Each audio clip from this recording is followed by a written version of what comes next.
This idea of NoFap, which is, I believe, and you clearly know much more about this than I do, Dr. K, but I believe that the term is, it's proposing a solution to the challenge that some people have where you completely abstain from watching and or masturbating at all.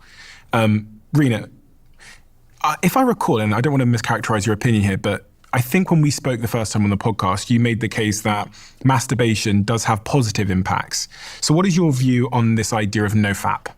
Yeah, so I think the movement, so the idea of retaining from or abstaining from masturbation or watching pornography is a very individual one, and it may have benefits for some people in terms of because if they're using these things in a negative way, abstaining from them may allow them to have more control over other portions of their life. But a lot of people will misinform people and say, oh, you're going to have a higher testosterone, you're going to have all these physiologic changes, which have not been borne out in the literature. There's like a very small study looking at men who abstained from ejaculation for 21 days that saw a very small, minute increase in testosterone. It was like 10 guys. So it's not generalizable. It's never been repeated. And testosterone varies as it is quite significantly over days and throughout the day and, one day to the next. So ultimately, there's no evidence to support the fact that abstaining from anything like masturbation is actually going to have a benefit.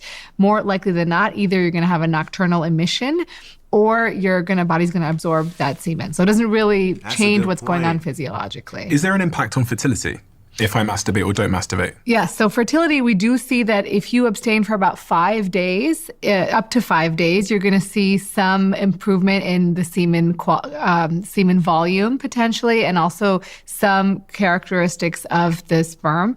But above and beyond that, you start seeing DNA damage. And so that can actually be negative if you abstain for too long. So the sperm are effectively dying in the you're scrotum. seeing like mutation, so they're not as effective. They're not going to die necessarily, but they're not going to create a healthy, fetus or embryo. Dr. K, NoFap? That's fascinating. I didn't know that. So really interesting. I'm trying to understand all this stuff. It's so crazy. I know about the NoFap movement, but then for a doctor and a few doctors to sit around at a table and actually discuss this scientifically, she's right. You're going to have what they call it, like a wet dream or something like that anyway. If you ain't releasing it some type of way, your body's going to release it anyway. And that is actually very interesting to see from a scientific perspective, that it seems like there is a such thing as sexual health, especially specifically for a man, because we have sperm. And I want to know how often should a man be engaging in intimacy with his significant other so that he can continue to have healthy sperm and things like that. But that's extremely fascinating.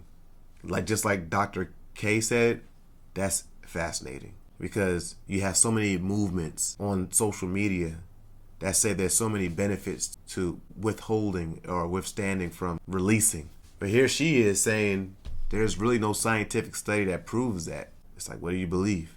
Because then maybe 5 years later, they might come out with another study and say, you know what? We've done more further study. It is actually good to abstain from intimacy for a certain amount of time, longer than we thought. I don't know, bro. Science has always come up with some new study or something. So